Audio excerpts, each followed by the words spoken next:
kalácsokat készítünk, akkor énekelő, meg ilyeneket csinálunk. Nagyon várom már a műsort is, hogy készíthessünk mézes kalácsot, vagy akármit. Hát jó lesz biztos a műsor, minden évben szokott ez lenni, és nagyon jó.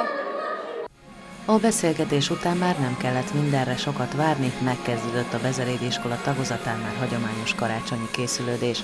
Az idejére a gyerekek tánccal készültek, majd a Mikka Makka játszóház adott meglepetés műsort.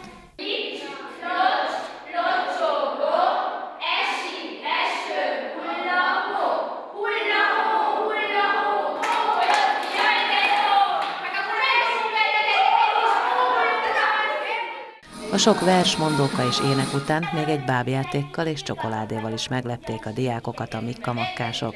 Aztán előkerültek a kézműves asztalok, angyalkákat lehetett készíteni, mézes kalácsot díszíteni. Az ünnepváró délután mellett más közös rendezvények is vannak az iskolában.